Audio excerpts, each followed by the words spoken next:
जब इलेक्शन होते हैं तो जब चुनाव की घोषणा के साथ ही आचार संहिता जो है वो लागू करा दी जाती है,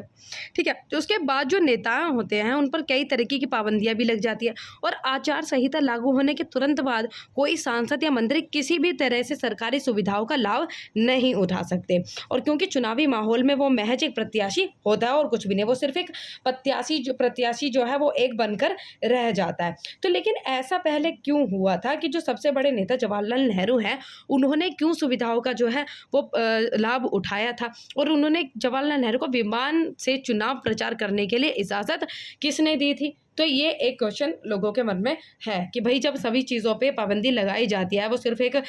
जो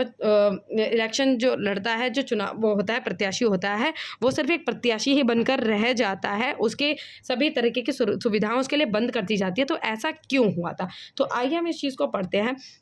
तो ये देखा जा रहा है कि जो भारत के सब जिस टाइम पहली बार इलेक्शन हुए थे, तो उस टाइम पे जो सबसे एक बड़ी पार्टी जो उस टाइम पे नाम पे थी वो थी कांग्रेस थी। और उस टाइम पे जो सबसे चर्चे में जो नेता थे, उनके जो बड़े प्रमुख नेता थे वो थे जवाहरलाल नेहरू। और उस टाइम पे पहली बार इलेक्शन कराए जा रहे थे और उस टाइम पे लोगों को इतना ज़्यादा सभी चीज़ों के बारे में पता नहीं था, तो जागरूक लोगों को करना भी बहुत ज़्यादा ज़रूरी था और उनकी सिक्योरिटी के लिए भी बहुत ज़्यादा ये ज़रूरी था। तो सोचिए कि भाई उस टाइम पे ऐसा हुआ था कि जो सबसे बड़े जवाहरलाल नेहरू जो नेता थे, तब क्या उन्होंने सरकारी प्लान का जो चुनाव में प्रचार वही कैसे लिया था? उन्होंने किसी चीज़ की परमिशन ली थी?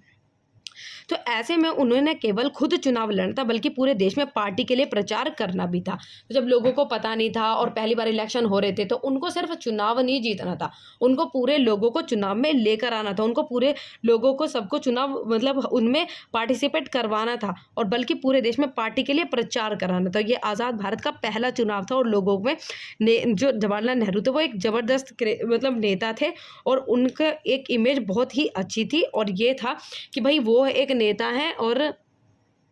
है जिनको सब जानते थे और उनके नाम से बहुत खुश हो जाते थे लोग। तो समस्या ये थी कि कांग्रेस के सामने सबसे बड़ी समस्या ये थी कि आखिर नेहरू पूरे देश में कैसे जो है वो प्रचार करेंगे उस टाइम पे जब इन्होंने परमिशन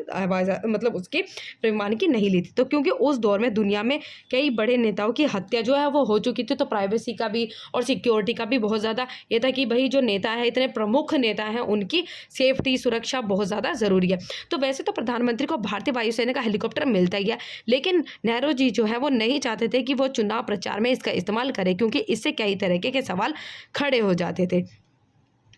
इस सवाल का जो है हल निकालने के लिए कमेटी बनाई गई, जिसके बाद यह तय हुआ कि प्रधानमंत्री को सुरक्षा के मद्देनजर सरकारी हेलीकॉप्टर का इस्तेमाल करने को है वो दिया जाएगा। और हालांकि यह भी तय हुआ कि जो नेहरू जी हैं वो अपना किराया जो है वो खुद देंगे और उनके साथ जो सुरक्षाकर्मी रहेंगे उनका खर्चा जो है सरकार वहन करेगी, क्योंकि वो प्रधानमंत्री की सुरक्षा में लगे। और यही नहीं कि इस दौरान यह भी तय हुआ था कि अगर कोई कांग्रेस का नेता उस विमान में सफर करता है तो उसका किराया भी खुद ही चुकाना होगा। जिसके बाद नेहरू ने अपना चुनाव प्रचार 1 अक्टूबर से शुरू किया और दावा किया गया था कि 8 से 9 महीने के वक्त में ही नेहरू ने तब 40,000 किलोमीटर तक का सफर किया था और इसमें हवाई जहाज, गाड़ी, रेल और नाव तक के जरिए नेहरू ने प्रचार किया था। तो ये एक इम्पॉर्टेंट बात है कि भाई जब सभी तरीके की सेवाएं चुनावी लोगों के लिए बंद कर दी जाती हैं, प्रत्याशी जो है उनको सभी तरीके की सुविधाएं बंद कर दी जाती है, तो उस टाइम पे भाई विमान इस्तेमाल करने का जो है वो परमिशन क्यों दी थी? तो उसका रीज़न ये था कि सिक्योरिटी को मद्देनजर रखते हुए और पहली बार इलेक्शन हो रहे थे उसको मद्देनजर रखते हुए